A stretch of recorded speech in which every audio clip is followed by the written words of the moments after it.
हो, आज दौरा केलेला आहे माड्याचा. काय परिस्थिती आहे? माढा तालुक्यामध्ये पूर्व भागाचा सीना नदी काठचा दौरा मी केला। दोन्ही बाजूला सीना नदी काठाच्या मोठ्या प्रमाणामध्ये नुकसान झालेलं आहे। मग ते ऊस पिका असतील, फळबागा असतील, भाजीपाल्याचं क्षेत्र असेल, काही गावांच्या मध्ये सुद्धा पाणी शिरल्यामुळं अनेक घरांच्या मधलं कपडे लत्ता धान्य याचंही मोठ्या प्रमाणामध्ये नुकसान झालेलं आहे। निश्चितपणानं हे नुकसान शेतकऱ्याचा हातातोंडाला आलेला घास हिरावून खऱ्या अर्थानं या आसमानी संकटानं घेतलेलं आहे। आणि या संकटाच्या काळामध्ये शेतकऱ्याला धीर देणं, त्याच्याबरोबर असणं हे शेतकऱ्यांचा नेता म्हणून रयत क्रांती संघटनेचं आमचं काम आहे। आणि म्हणून मी या सगळ्या परिसराचा दौरा त्या ठिकाणी केला। निश्चित सरकार गांभीर्यानं यावरती काम करत आहेत। राज्याचे मुख्यमंत्री आदरणीय देवाभाऊ, दोन उपमुख्यमंत्री, सगळं मंत्रिमंडळ शेतकऱ्याच्या बांधावरती आहे। आणि निश्चितपणानं शेतकऱ्याला दिलासा देणारे निर्णय सरकार करेल। आज तुम्ही माढ्यामध्ये गेल्यानंतर शेतकऱ्यांनी संताप व्यक्त केलेला आहे, तुम्हाला विरोध केलेला आहे, तर 16 वर्षापासून आलंच नाही तुम्हाला असं त्यांनी सांगितलेलं आहे, तर काय त्याच्यावर तुमची प्रतिक्रिया? संताप व्यक्त करणं हा शेतकऱ्याचा निश्चितपणानं माझ्यावरती अधिकार आहे।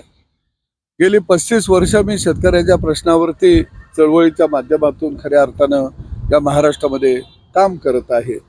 आणि म्हणून त्यांनी त्यांच्या भावना व्यक्त केल्या। त्या भावनेविषयी माझ्या मनामध्ये निश्चितपणानं त्या ठिकाणी आदर आहे। काही लोक म्हणले 16 वर्ष झालं तुम्ही आला नाही, परंतु मी 2014ला निवडणूक लढवली, त्याला 10 वर्ष झाली। आता वरची 6 वर्ष कुठली होती मला माहीत नाही। मंत्री झाल्यानंतर सुद्धा मी उंदरगावमध्ये गेलेलो होतो।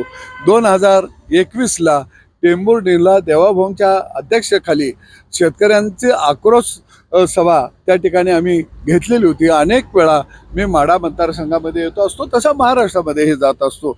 त्यामुळं काही लोकांना थोडंसं राजकीय पूस त्याच्या मागं होती, याची मला निश्चितपणानं जाणीव आहे। परंतु महाविकास आघाडीला, विशेषतः शरद पवार गटाला, राष्ट्रवादीला या राज्यामध्ये असंतोष कसा निर्माण होईल एवढंच काम करायचं आहे। परंतु आम्हाने राज्यातल्या जनतेला दिलासा द्यायचा आहे। आज अतिवृष्टीच्या शेतकऱ्याला आम्हाने दिलासा द्यायचा आहे। त्याच्या भावना जाणून घेऊन सरकारच्या समोर त्या व्यथा आम्हाने मांडायच्या आहेत। आणि म्हणून आम्ही शेतकऱ्यांच्या बांधावर जात आहोत। आणि म्हणून पवार साहेब म्हणत आहेत कुणी जाऊ नका बांधावरती, कारण त्यांनी चक्रीवादळामध्ये 2019ला हातावर शेतकऱ्याच्या तुरी ठेवल्या। 2021च्या अतिवृष्टीमध्ये गुंठ्याला 135 रुपये दिलं।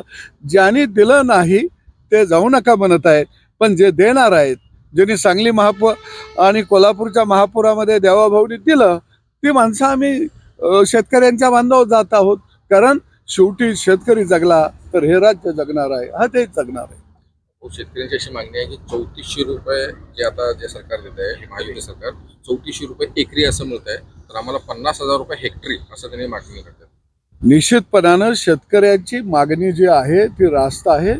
मोठ्या प्रमाणामध्ये शेतपिकाचं नुकसान झालेलं आहे। आता तातडीची मदत राज्य सरकारनं घोषित केली। केंद्राकडं आपण आदरणीय देवाभाऊ जाऊन आले, केंद्रानेही प्रस्ताव तातडीनं पाठवायला सांगितला। आणि निश्चितपणानं केंद्र आणि राज्य सरकार मिळून दिवाळीच्या अगोदर शेतकऱ्यांना चांगली मदत या ठिकाणी करेल, की ज्या करून जेणेकरून माझा शेतकरी उभा राहील। ते जे पाण्याचं जे विसर्ग झालं सीना नदीमध्ये, कुठेतरी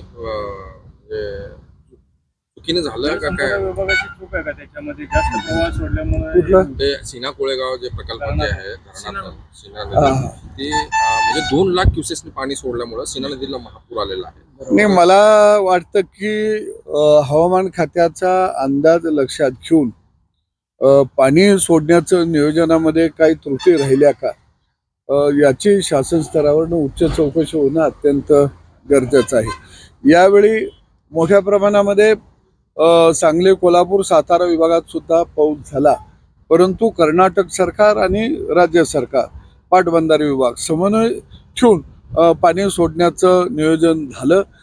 तसं नियोजन झालं नाही का, काही प्रॉब्लेम आहेत का याची सुद्धा चौकशी व्हावी अशी मागणी आता लोकांच्यातून पुढे येत आहे।